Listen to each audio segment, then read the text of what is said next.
With the turmoil that comes when confronting the recent news stories focused on the violence in town, it's nice to learn of the good news that comes when we properly invest in our youth's hopes and dreams. Ultimately, that community investment is in education.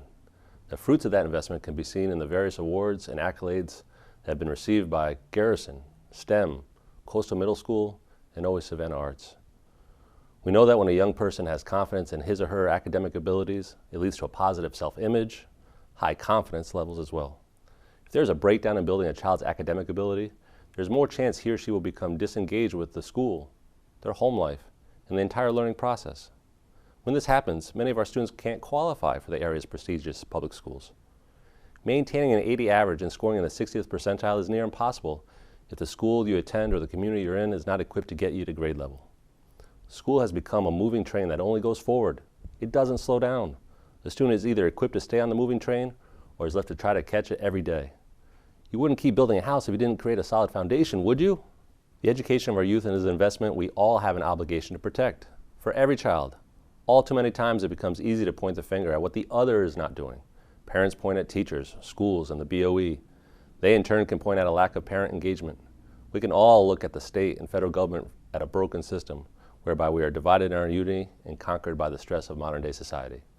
With that, the only thing we can control is what we can collectively do about investing in a positive change, a change designed to create quality, equitable education for all. Experts agree, reading on grade level by the end of third grade will determine a student's odds for success down the education path.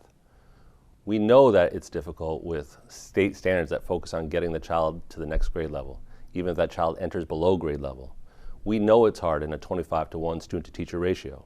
We know it's hard when there are not enough resources for reading intervention programs. We know it's hard when our child is being measured by the SRI or MAP score more than classwork performance.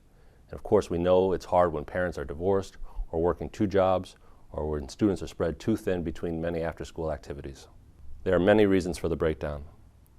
There is a solution, one that takes commitment and consistency from all the area stakeholders, students, teachers, school administrators, BOE members, nonprofits, and local businesses. We all stand to gain when we invest properly. The investment has to start early. Promised neighborhoods is an idea and a reality in some cities where schools are designed to stay open as community centers from 3 to 7. It's during this time quality after-school programs conducted in small ratios designed to build off of what students have mastered is where we can help students who have fallen behind to catch up. Parents need to be the #1 advocate for a change that will lead to better results for all, not just the few. Power is in the numbers. Parents must take advantage and interact with school programs like 21st Century, which are designed to remedy the gaps in those students who are not progressing at a proper rate in the classroom. They need to ask for proper ratios and personalized instruction. Parents need to take an active role in getting answers at school meetings. Parents also must get to know the local resources. They must find community advocates who offer supplemental academic and counseling resources. Tutoring programs should be seen as just not remedial, but an investment in college-bound success for all students. Life is competitive, and this proactive approach is needed. Programs emphasizing science, technology, engineering, math should be within every student's reach. After school is the time for this. Parents should not stand alone, however. The approach must be a unified one with our elected officials, Board of Education, and our local schools and teachers. We need a proactive approach focused on solutions rather than a reactive approach that places blame. If we invest proactively into a community system focused on results where all the stakeholders are focused on a positive change, we will all benefit.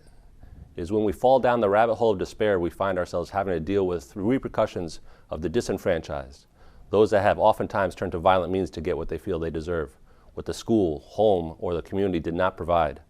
Unfortunately for many students, school is a reminder of what they don't know every day. Parents, demand more of yourselves and of your schools and of the school leaders. Teachers, demand more of the system that is not creating the best odds for your classroom success. School board members, be daring enough to think outside the box and continue to challenge yourselves to partner with programs that have proven results. These things are happening in pockets, but for the few. As the owner of a resource that people turn to when their children have fallen behind or are not being challenged enough in school, I know it's happening. All of us are tasked with providing quality education for our young people in the classroom, in after-school programs, and at home.